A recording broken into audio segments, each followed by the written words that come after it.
Hi all, welcome back to my channel. Here I am going to help you how to write the vaginal examination on a case book. Look at here. So firstly we need to write the name of the hospital. I am going to write the district hospital here. After that I need to write the registration number. I am going to write 1182. That's the registration number of the patient. Next I want to write the ward. I am giving the ward name is labor ward. Next, the name of the mother. So I am going to give the name of the mother is Maya. Her age is 26 years of age. Education is BSc nursing.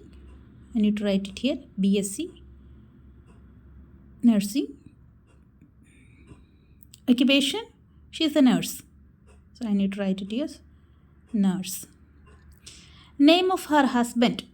I am going to give the name Biju and his age is 30. Education of husband is MA. His education is MA and he is a teacher. I need to write teacher. So next we need to write the obstetrical histories.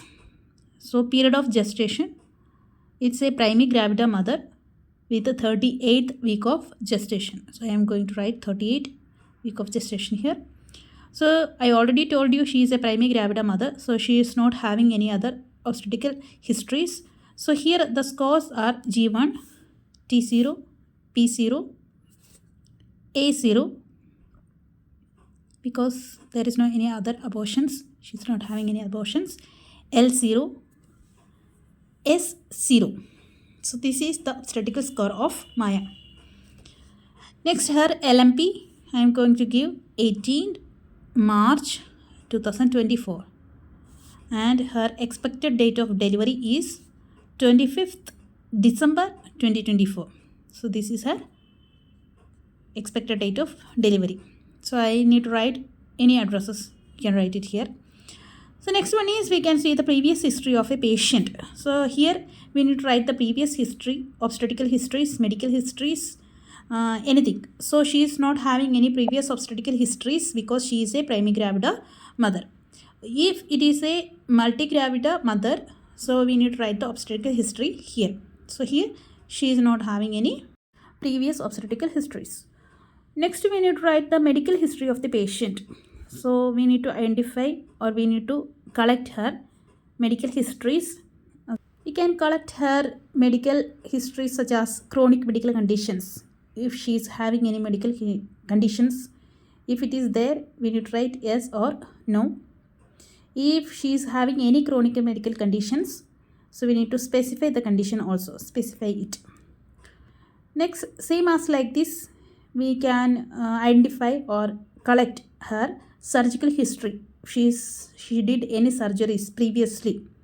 So we need to collect the surgical history. If anything is there, we need to write it on there. Or if she is having any allergies with any medications, with any other conditions, we need to write that allergies also in the previous history. Next one is present history. So present, what are the complaints she is having, presenting complaints. So here we can write what brings the patient to the hospital or when did her symptoms started, how her symptoms changed over time, or what is her current symptoms, what are the current symptoms she is facing such as nausea, vomiting, fatigue, back pain, urinary frequency or any other symptoms, or what are the medications she is taking now. So these all are the things we need to write it on the present medical history. Next page is vaginal examination. Here you can see the cervical dilatation in centimeter. So our patient is in 38th week of gestation. So we need to write it on here, 38th week of gestation and her cervical dilatation is 2 centimeter. So I'll tell you how the cervical dilatation become 2 centimeter in here. So next one is effacement of the cervix. So here I am going to give 20 to 30% of effacement, effaced the cervix. So here I need to tell you something about this cervical effacement and the cervical dilatation. What is the relation between them? At 30th week, 0 to 10 percentage effaced, zero dilatation will be happen. 36 week 20 to 30 percentage will be effaced and 0 to 1 centimeter dilatation will be happen. At 40 weeks 50 to 60 percentage effaced and 1 to 2 centimeter dilation will be happen. So next one is membranes ruptured at, so there is no any ruptures, that's why I am writing not ruptured. Spontaneous or artificial at, so here the membranes are not ruptured, that's why I am writing no. Characteristics of liquid, the membranes not ruptured, so the liquid amni is didn't come outside, that's why I didn't write anything here. Next is presentation. So it's a normal labor, so I need to write it on vertex presentation. And next one is station of the head. So here I need to tell you about the station of the head. I am going to write -2 to -1. At 36 week of gestation, the station of the head is -3 to -2. 38th week -2 to -1. 40th week -1 to 0. That means it is engaged. During labor +1 to +3. That means the fetal head is descending. Next is molding.